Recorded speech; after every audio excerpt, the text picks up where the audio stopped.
యాదగిరిగుట్ట మండలం మల్లాపురం గ్రామంలో 60 సంవత్సరాల క్రితం రక్షిత కౌలు చట్టం ద్వారా సంక్రమించిన 47 ఎకరాల భూమిని తమకు సమాచారం లేకుండా అదే గ్రామానికి చెందిన కొంతమంది రియల్ ఎస్టేట్ దళారులు ఫోర్జరీ సంతకాలు చేసి ప్రైవేట్ కంపెనీకి విక్రయించినట్లు బాధితులు ఆందోళన వ్యక్తం చేస్తున్నారు. యాదగిరిగుట్ట మండలం మల్లాపురం గ్రామంలో 60 సంవత్సరాల క్రితం రక్షిత కౌలు చట్టం ద్వారా సంక్రమించిన 47 ఎకరాల భూమిని తమకు సమాచారం లేకుండా అదే గ్రామానికి చెందిన కొంతమంది రియల్ ఎస్టేట్ దళారులు ఫోర్జరీ సంతకాలు చేసి ప్రైవేట్ కంపెనీకి విక్రయించినట్లు బాధితులు ఆందోళన వ్యక్తం చేశారు. శనివారం మండలంలోని మల్లాపురం గ్రామంలో బాధిత రజక కులస్తులు కొమ్మరాజు చంద్రయ్య, కొమ్మరాజు లక్ష్మయ్య, సత్యనారాయణ, గడసంతల మల్లేశం, వడ్లకొండ బుచ్చాలు విలేకరుల సమావేశంలో మాట్లాడారు.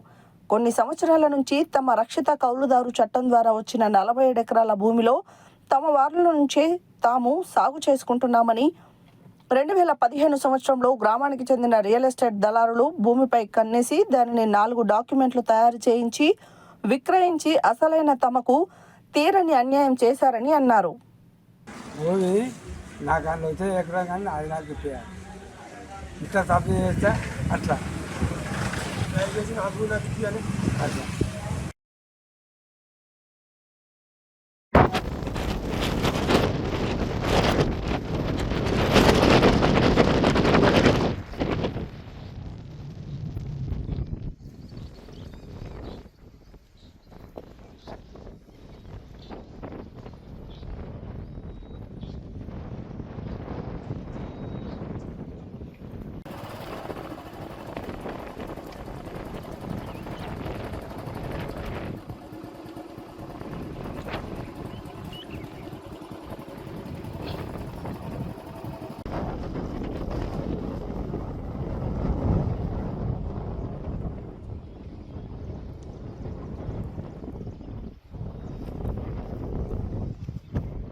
ఈయన ఇంత వయసు వచ్చిండు, ఈయనది కేసు వేసిండు, ఈయన పేరు ఉంది కేసులో.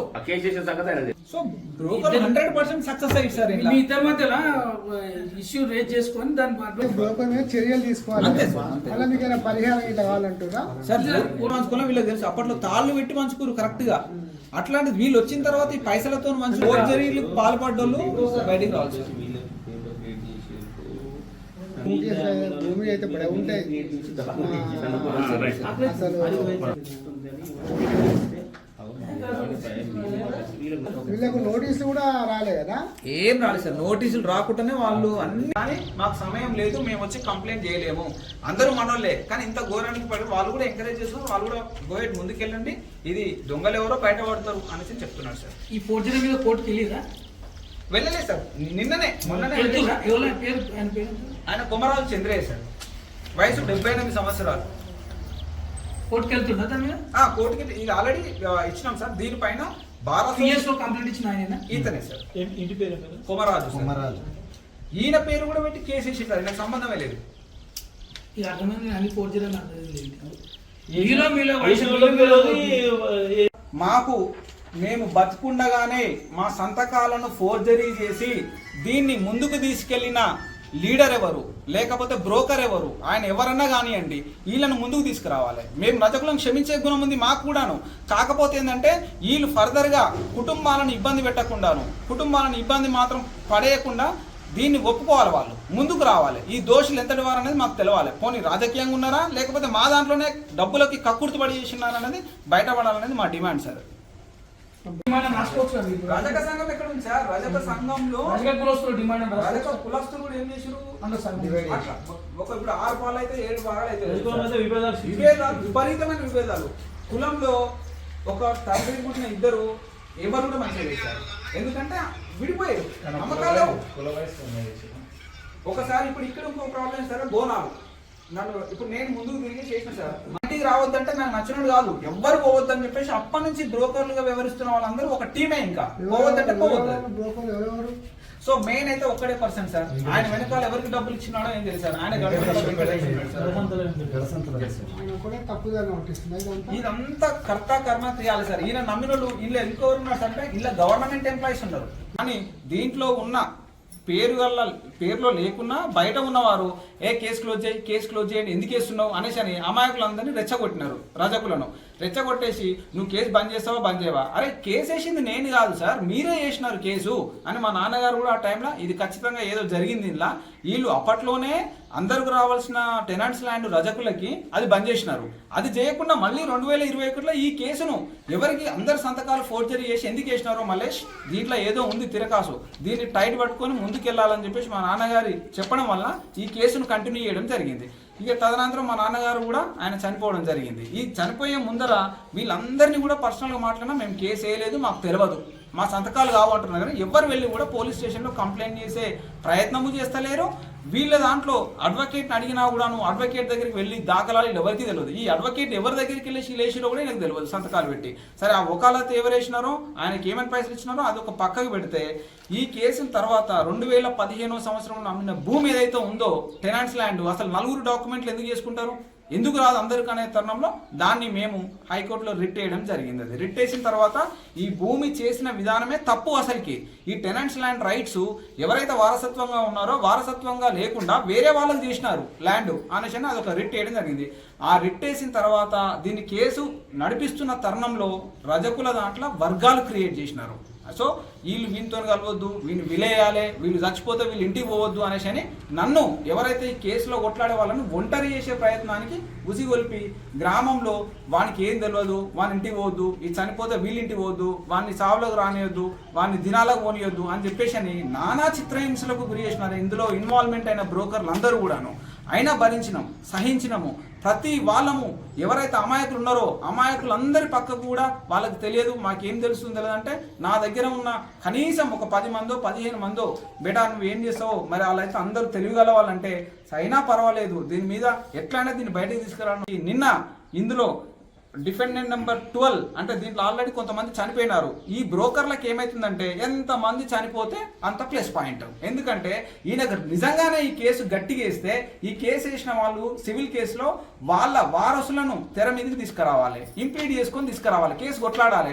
ఇందులో చనిపోయిన వారందరూ కూడా తొందర చనిపోతే బాగుండు, ఈ కేసు క్లోజ్ అవుతుందనే మనస్తత్వంతో వాళ్ళు ఉన్నారు. కాబట్టి దీంట్లో 12వ నెంబర్ గల కొమరాజు చంద్రయ్య అనే వ్యక్తి ఇతను నిన్న బేటా నాకు ఆడపిల్లలే అందరూ మగపిల్లలు లేరు, కానీ ఈ కేసు ఏదైతే ఉందో ఇవాళ నన్నే ఇట్లా చేసిరు. రేపు నెంబర్ 13లో నల్లబోలి ఇండస్ట్రీస్ పేరు పైన కూడా వీళ్ళు కేసు వేసినారు. సరే ఈయన ఏం చేసినాడు, ఒక అడ్వకేట్ని పెట్టుకునేసి ఈయన ఏదో దానికి మళ్ళీ వకీల్ని పెట్టుకొని ఈయన రిప్రజెంటేషన్ చేసుకున్నాడు. తర్వాత కేసు క్లోజ్ చేయడానికి ముందుకెళ్తున్నారు. కేసు ఎందుకు వేసినారు, కేసు ఎందుకు క్లోజ్ చేస్తున్నారని నేను కూడా ఒక వకీల్ని పట్టుకునేసి ఈ కేసును ముందుకు నడిపిస్తాను. మాది మల్లాపురం కోరా చంద్రయ్య, మా తల్లి పేరు పెద్దయ్య. అది 40 ఎకరాల జమీను. అలా జమీన్లో నాకు వచ్చేది అందులో ఎకరం, ఆ ఎకరానికి కూడా నాకు కానిస్తలేరు. అందు గురించి అని నేను నిన్న సంతకం చేస్తాను. పెరుగుతున్నా వెంకటేశ సిరిశైలు పూజారి సత్యహారి వీళ్ళందరూ రానుల పేరు నేను చెప్తాను. మీడియా మిత్రులకు నమస్కారం. నా పేరు మల్లేష్ గడసందల, గ్రామం మల్లాపురం, రజక కుటుంబానికి చెందిన వారం. మాకు 376 సర్వే నెంబర్లో టెనెంట్స్ ల్యాండ్ ఉండినది. మా ముత్తాతల నుంచి మాకు అది సంక్రమించినది. అది 2015వ సంవత్సరంలో ఒక 3 డాక్యుమెంట్ లాగా క్రియేట్ చేసి 4 డాక్యుమెంట్ లాగా క్రియేట్ చేసి దాన్ని కొంతమంది అమ్ముకోవడం జరిగింది. ఆ సమయంలోనే చాలామంది రజకులకు అన్యాయం జరిగినది. అలా ఊరుకున్న తరుణంలోనే 2020వ సంవత్సరంలో 14 మంది రజకులను సంతకాలు ఫోర్జరీ చేసి ఇంకో 14 మంది పైన కేసు వేసినట్టు క్రియేట్ చేసినారు. ఆ కేసు వేసిన వారికి తెలియదు, కేసు వేసిన సంగతి, కేసు ఎవరి మీద వేసినారో వాళ్ళకి ఎలాంటి కనీసం ఒక నోటీసులు కూడా అందకుండా వాళ్ళు జాగ్రత్త పడినారు. అట్టి దానిపై ఒక కేసు వేసిన వ్యక్తికి తెలియగా అతను నిన్న పిఎస్లో కంప్లైంట్ చేయడం జరిగింది. సార్, నేను ఒక 78 సంవత్సరాలు గల వ్యక్తి, ఆయన పిఎస్కి ధైర్యంగా వచ్చి నా పలానా కేసులో నన్ను దాంట్లో కేసు వేసినట్టు సృష్టీకరించినారు, నా సంతకాన్ని ఫోర్జరీ చేసి కేసు వేసినారు. ఈ కేసులో నాకు ఎలాంటి సంబంధం లేదు అని పిఎస్లో కంప్లైంట్ చేయడం జరిగింది.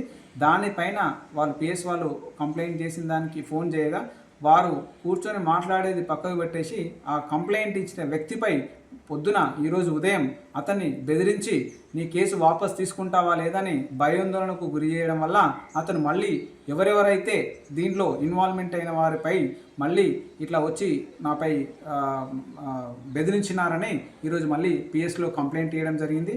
ఈ ఎవరైతే సంతకాలు ఫోర్జరీ చేసినారో వారిపై కఠినంగా చర్యలు తీసుకొని న్యాయం చేయవలసిందిగా అతని తరపున దాంట్లో డిఫెండెంట్ నెంబర్ 4 మా నాన్నగారు అయినటువంటి గడసంతల బాలకృష్ణయ్య గారు వారి తరపున నేను పిఎస్లో కంప్లైంట్ చేయడం జరిగింది. సో మీ పత్రికాముఖంగా కూడాను మీడియా ముఖంగా కూడాను ఈ రజకులకు జరిగిన అన్యాయంపై రజకులకు సంతకాలను ఫోర్జరీ చేసిన వారిపై న్యాయపరంగా కఠిన చర్యలు తీసుకోవాల్సిందిగా మేము పత్రికాముఖంగా తెలియజేసుకుంటున్నాము.